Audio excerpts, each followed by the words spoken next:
advertising a brand new product. It is called the Snorkel. This show demonstrates the way to use this device and how it can save your life by helping you breathe and prevent you from asphyxiation in an avalanche.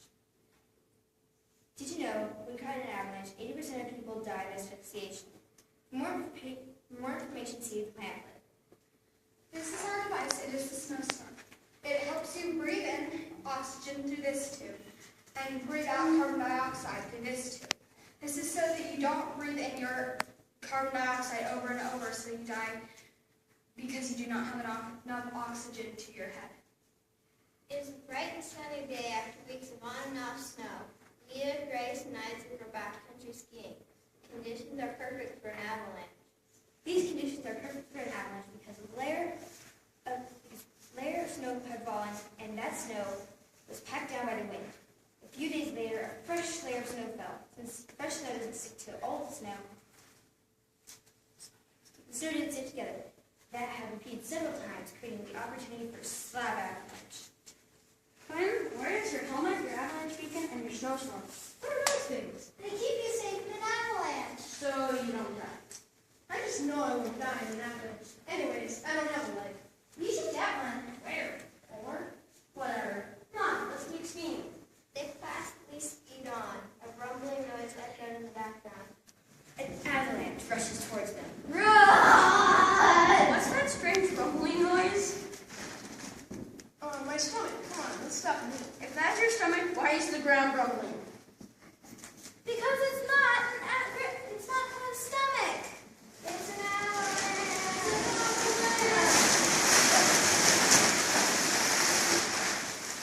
Oh, my, what should I do?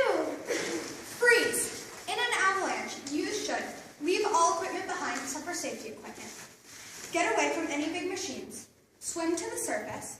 Grab trees. Cut the area around your mouth so you have larger air pocket.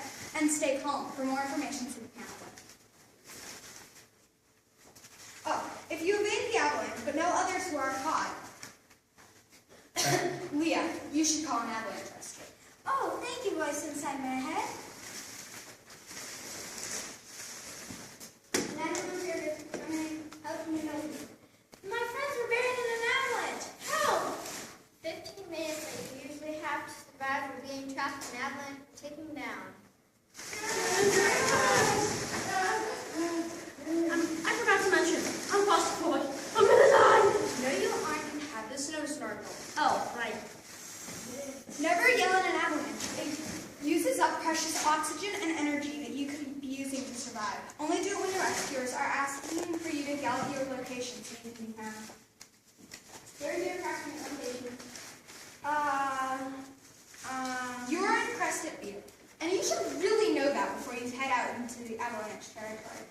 You should also check the avalanche forecast, and you should know where you are.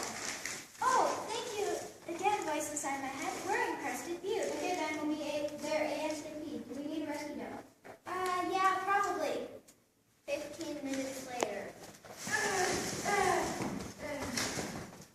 There's a beacon signal.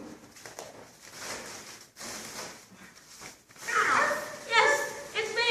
Save me! This way goes the gig.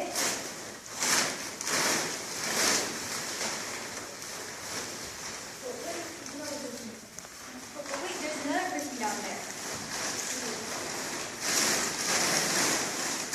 Arthur, I got this! Sadly, it was far too late to save Grace. Oh, darn. I'm sorry. I guess you should have worn your helmet, your avalanche beacon, and your snorkel. We came as fast as we could. I'm sorry.